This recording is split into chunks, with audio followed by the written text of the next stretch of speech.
My sister stole my ex-husband, a doctor, and mocked me during her wedding speech. My ugly, unlovable sister is still single. Any takers? My ex-husband laughed. She's second-hand, but still usable, as the crowd erupted in laughter. But at that moment, one man stood up, and when he gave his speech, my sister and ex-husband turned pale. I picked up the old album and quietly turned its pages. The soft evening light filtered through the bedroom window of my apartment in La Jolla, San Diego's upscale neighborhood. The smiling faces of Michael and me in the photographs now felt like distant memories. Michael in his modest student uniform and myself in my white medical coat. Those days when we shared our dreams over cheap coffee from the hospital cafeteria. Listen, Amy, when I become a doctor, I'll make you happy. It might be tough now, but there will definitely be a day when it all pays off. Michael's words from back then still echoed in my ears. I had supported my husband through medical school while working night shifts as a nurse. We lived in a modest apartment, rarely ate out, never bought luxury items, yet we were happy. Those days spent in our cramped room filled with Michael's medical textbooks, encouraging him as he studied. I would make late-night snacks before his exams and massage his tired shoulders, believing in our future together. At least, that's what I believed. Among the pile of photographs spread out on the bed, my wedding ring caught the light, our names and the date engraved on the thin platinum band. I quietly removed the ring and placed it in a small pink jewelry box inherited from my grandmother. I couldn't stop the tears from rolling down my cheeks. Outside the window, the California sun was painting the sky crimson. Looking back, my relationship with my sister Jessica had always been complicated. Memories at our parents' house always centered around Jessica. My flashy blonde sister had been the apple of our parents' eye since childhood. Jessica always played the lead role in dance recitals, school performances, and sports days. All family attention was focused on her. Amy, you're the older sister, so you need to be understanding. You're the smart one, so you have to be considerate of Jessica. My mother's words still stung my heart. Even in family photos, Jessica was always in the center while I was pushed to the side. Christmas presents, birthday celebrations, Jessica was always the star. But that was fine, I thought. We were family after all. My wish for my sister's happiness was genuine. Then that day came. A single message on Michael's smartphone changed everything.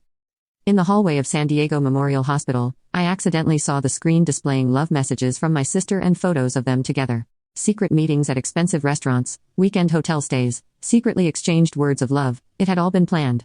Amy, are you all right? You look pale. If my fellow nurse hadn't supported me, I would have collapsed right there. The world turned black, and I felt myself crumbling from the ground up. Everything I had built over 7 years of marriage was crumbling like a castle made of sand. A transfer to a new workplace, Scripps Mercy Hospital, became my salvation. Here, the smiles of sick children gradually began to heal my heart. In the pure eyes of children fighting serious illnesses, I found my calling. Perhaps my meeting with Director David was destined as well.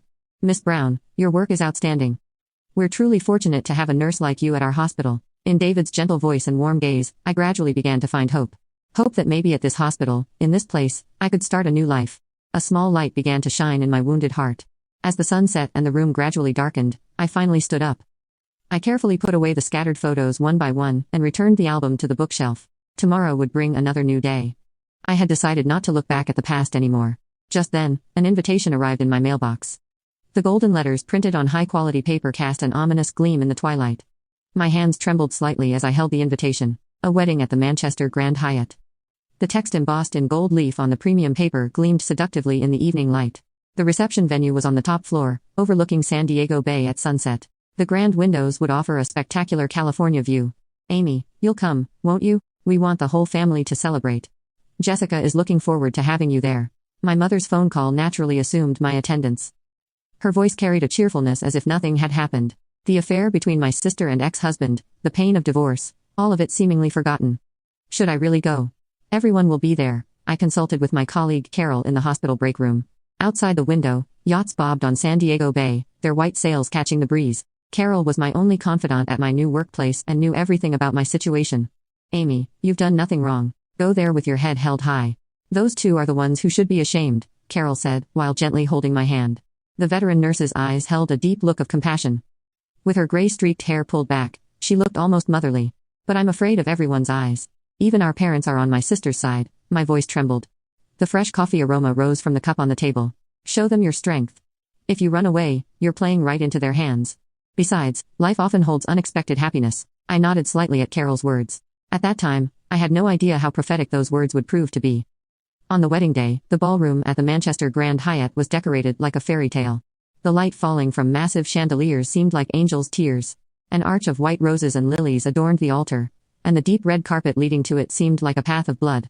Pure white, Tiffany chairs were arranged neatly, and the tables were covered with the finest linen. I dressed in a modest light blue dress, and took a seat at the edge of the venue. The pearl necklace around my neck, a keepsake from my late grandmother, was my support now. My parents sat in the front row, wearing proud expressions. As I walked between the guests, I felt their cold stares. Even former friends showed distant attitudes. People I had conversed with normally just yesterday, now turned away as if they didn't know me.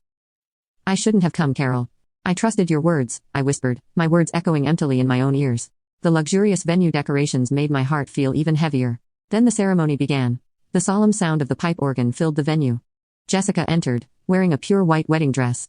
The designer brand dress swayed elegantly like a cloud. A diamond necklace adorned her neckline, and a Cartier bracelet graced her wrist. Michael stood in his finest tuxedo, wearing a smug expression. The couple exchanged vows before the pastor, the exchange of rings, and then the radiant kiss. Everything looked like a perfect wedding. However, in my heart, an unquenchable pain continued to swirl. The husband I had supported through 7 years of marriage and the sister I had cherished were now pledging their love on the altar. The reception began, and champagne was poured. Over 200 guests enjoyed the luxurious food, while offering words of congratulation to the seemingly happy newlyweds. Waiters carried dishes of foie gras and caviar.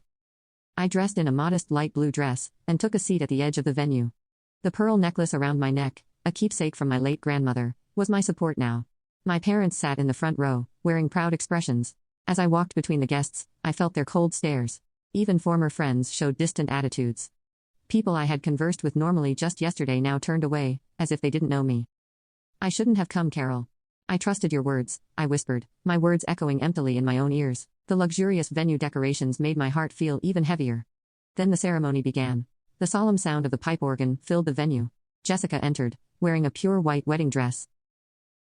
The designer brand dress swayed elegantly like a cloud. A diamond necklace adorned her neckline, and a Cartier bracelet graced her wrist. Michael stood in his finest tuxedo, wearing a smug expression.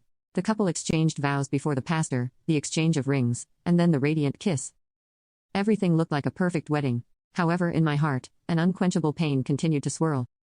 The husband I had supported through 7 years of marriage, and the sister I had cherished, were now pledging their love on the altar. The reception began, and champagne was poured.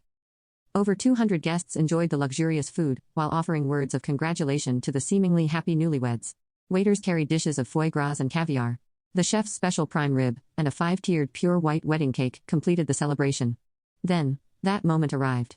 Jessica took the microphone and looked around the venue with a bright expression. Her eyes deliberately caught my seat. As the venue fell silent, Jessica's voice rang out. Her cheeks, flushed with champagne, showed an unnatural redness. "Today, on our happy day, we have our dear family here with us." Her voice dripped with artificial kindness. Michael stood next to his bride with a somewhat complacent expression. "Especially my sister Amy, who has joined us. Hey Amy, could you stand up for a moment?" My body froze at the sudden call out. My heart was pounding. However, prompted by the surrounding stares, I slowly stood up. My legs were shaking, and I felt like I might collapse at any moment. "I'd like to hear a few words from her as a family representative." Jessica's lips curled into a malicious smile. Her eyes gleamed like a cat that had caught its prey. "Everyone, please look at my sister. She's my ugly sister who nobody loves. Is there anyone who would take her?" Laughter spread through the venue. My face turned pale. The lace of my handbag, gripped tightly in both hands, became damp with sweat. At that moment, Michael stood up and took the microphone. His mouth wore an arrogant smile that he had never shown during his medical school days. "She's used goods but still usable, I guarantee it." Roaring laughter filled the venue. Even my parents wore slight smiles. I lowered my eyes, desperately biting my trembling lips. I struggled to hold back the tears threatening to fall down my cheeks. The words, "with love and blessings," written on the invitation now seemed like a cruel mockery. Just then, the sound of a chair scraping echoed from the back of the venue. Slowly a man stood up. It was David. His presence was dignified, like a lighthouse standing tall in a storm. His straight-backed figure in a navy suit was full of authority. The atmosphere in the venue changed instantly. Jessica's smile froze, and the blood drained from Michael's face. All eyes turned to David. He walked forward with measured steps. Each step echoed heavily through the venue. When he took the microphone from Jessica, her hands could be seen trembling slightly. "I am David Carter, Director of the National Children's Medical Center." His low, steady voice resonated through the venue. It carried the authority of a physician who had saved countless lives. A murmur went through the crowd. "Who is he?" Jessica whispered to her husband. Michael's face tensed. He knew this was an influential figure at one of America's top children's hospitals, and a physician far beyond his own reach. "Today, I'd like to talk about a nurse." David's gaze turned quietly to me. She is one of the most trusted nurses at our hospital. Even after night shifts, she visits the rooms of critically ill children, holds the hands of exhausted mothers, and continues to encourage them. The venue fell silent. Last month, a 6-month-old baby was brought in with a serious heart condition. The parents were at their wits' end, only able to cry. At that time, Amy stayed with that baby for 48 hours, barely resting. David took a photo from his pocket. Look at this photo, a smiling baby and parents, and Amy smiling kindly despite her tired face. Isn't this true love and dedication? Suddenly, a voice rose from the back of the venue. A woman stood up. In her arms was a girl about 8 years old. This is my daughter Sarah. 2 years ago, she was in critical condition with severe pneumonia. Miss Amy read storybooks to Sarah every day. She held my daughter's hand as she suffered from high fever, never letting go. Sarah's mother, Jane Wilson, spoke, her voice trembling. When she took a turn for the worse in the middle of the night, Amy was the first to rush to her side. My daughter is alive thanks to her. She is our angel. At those words, people began standing up all around the venue. Colleagues from the children's hospital, patients' families, they were witnesses to the lives I had saved. One after another, moving testimonies were shared. Words of gratitude for me flooded the venue. David took the microphone again. Yes, she is a treasure at our hospital, saving children in life-threatening conditions, maintaining hope even in desperate situations. Who could say such a person is unloved by anyone? At those words, the expressions of the guests transformed. The previous mockery disappeared, replaced by deep respect. My sister and Michael's faces turned pale. My parents looked down. Furthermore, there is something else I must tell you. David's voice grew even stronger. Recently, we received preliminary notification from the American Pediatric Nursing Association about their annual Excellence in Nursing Award. The recipient is Amy Brown. Loud applause erupted from the venue. I stood rooted to the spot, unable to stop my tears. It felt like all my past hardships had been rewarded. David's gaze turned to Michael, his eyes sharp and judgmental. Aren't you ashamed as a doctor? Falsifying patient records, taking an intimidating attitude toward residents, and above all, betraying your wife and carrying on an affair with her sister. My hospital would never hire a doctor like you. Michael collapsed into his chair. The venue buzzed with whispers. And Miss Jessica, you tried to destroy your sister's life out of mere jealousy. However, truly valuable people don't take pleasure in others' misfortune. They are the ones who save lives and give hope to others. David slowly walked toward my seat, his figure as gallant as a prince from a fairy tale. In the sunset-lit venue, the two of us stood illuminated. Silence dominated the venue. All eyes were on us. Amy, David's voice gently called my name. You are the one most deserving of love. I came here today to prove that. I remember well the day I first met you. Despite being exhausted after a night shift, you were reading a storybook at the bedside of a critically ill child. That sight captured my heart. Each of his words sank deep into my heart. Your smile is a beacon of hope for sick children. Your kindness is the support for families in desperate situations, and your dedication is the pride of our entire hospital staff. The venue was wrapped in silence. I was moved by your passion for your work, and I was deeply drawn to your pure heart. Each day seeing you became my joy. Large tears rolled down my cheeks. David slowly knelt on one knee. But you have the right to know the true nature of Michael Thompson. David's voice took on a stern tone. He was a man who couldn't even maintain basic medical ethics.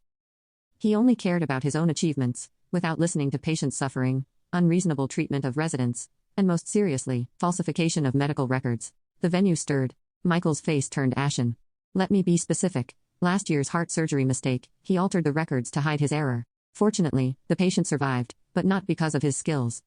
It was due to the desperate efforts of the emergency team. Michael tried to stand, but his legs shook too much to move. And Miss Jessica, your history of affairs. 3 years ago, you had a relationship with a married company president, and were sued for damages by his wife. I know that Michael paid the settlement money. The blood drained from Jessica's face. Her pure white wedding dress now seemed ironic. Behind these two lie even more serious issues. Michael's substantial debts, Jessica's embezzlement at the beauty salon. Everything is on record. The venue erupted in chaos. Whispers spread among the guests. And the most despicable thing, David's voice carried anger, their affair was planned. Michael was after Amy's assets. After marriage, he gradually transferred them to his name. He continued to exploit the savings Amy had worked so hard to accumulate under the pretext of medical school expenses. My parents gasped. My mother's face turned pale. Jessica was also complicit in this plan. She aimed to monopolize the parents' assets by destroying her sister's happiness. For that purpose, she deliberately continued to hurt Amy with her words and actions. I was stunned by these facts. Such calculated betrayal had existed. However, the truth always comes to light. David pulled an envelope from his pocket. This is Dr. Michael's termination notice. Evidence of his medical record falsification was revealed in the hospital's investigation. His medical license will likely be revoked soon. Michael collapsed into his chair. And Miss Jessica, your fraud at the beauty salon is under tax investigation. Wasn't this wedding paid for with embezzled money? Jessica broke down crying. Her pure white dress spread across the floor like a fallen angel. However, I didn't come here to expose this. David's voice regained its gentleness. I came to prove true love. Amy, far from being unloved, you are the person most deserving of love. He held up a ring. Again, the ring caught the sunset light, casting a rainbow glow.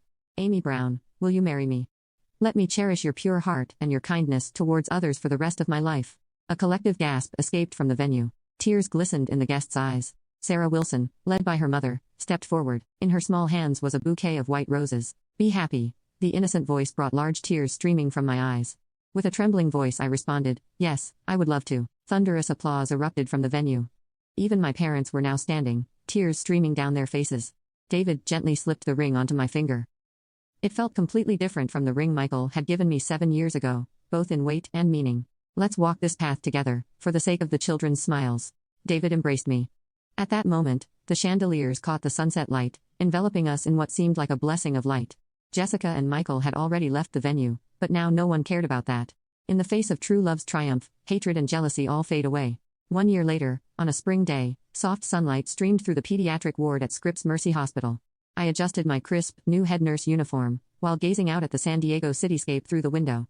Amy, how are the preparations for the new ward coming along? David gently called from behind. Our wedding rings gleamed in the morning light. Yes, everything's on track for next month's opening. Staff training is proceeding as planned, I replied, my voice filled with fulfillment. Our dream was taking shape, the establishment of a specialized pediatric cancer ward. It was a pioneering initiative in the United States, aiming to combine state-of-the-art medical facilities with warm, compassionate care. Sarah was discharged yesterday. Complete recovery. Ah, the little girl who gave you the rose bouquet at the wedding. Yes, now she says she wants to become a nurse when she grows up. She calls me her angel nurse. My eyes grew moist. My past suffering had transformed into genuine joy. Just then, there was a knock at the door. Sweetheart, may we come in? It was my father Thomas's voice. My mother, Martha, stood behind him. Their expressions no longer held any trace of their former arrogance. Dad, Mom, what brings you here? Well, we have something important to discuss. My father's trembling hands produced a photograph, a family photo from 30 years ago. Young Jessica and I flanked by our parents. We're truly sorry for always favoring Jessica, for trampling on your feelings, my mother's voice caught in her throat. But that wedding day, we finally realized what true love is, what family bonds really mean, my father continued. We'd like to take a new family photo this time, with you and David. Just then, my belly moved slightly. Yes, the stirring of new life, the pregnancy discovered 3 months ago. Tears glistened in my parents' eyes. We'll be good grandparents this time, fair and kind, my mother promised. I quietly nodded at her words. Thank you, Mom, Dad. David watched with a gentle smile as the three of us embraced. Meanwhile, what had become of Michael? After having his medical license revoked, he had left San Diego and was working as a clerk at a small clinic in rural Arizona. He had sold his luxury car and spent his days struggling to repay his debts. But what hurt most were the cold stares from former colleagues. That's the former doctor who falsified medical records. Such whispers still reached his ears. As for Jessica, she had fallen into an even more miserable situation. The embezzlement at the beauty salon was discovered, leading to criminal charges. Though she received a suspended sentence, her social media followers plummeted. Her flashy lifestyle had transformed into barely scraping by as a temp beautician in a rural Nevada town. Sis, I'm sorry, she whispered these words alone in her room every night. However, there was no longer any hatred in my heart. My happy days with my new family had healed all wounds. Amy, it's time for the meeting. David's voice brought me back to the present. From the large windows of the pediatric ward, I could see yachts floating on San Diego Bay. I remembered Carol's words from years ago, life often holds unexpected happiness. How true that had been.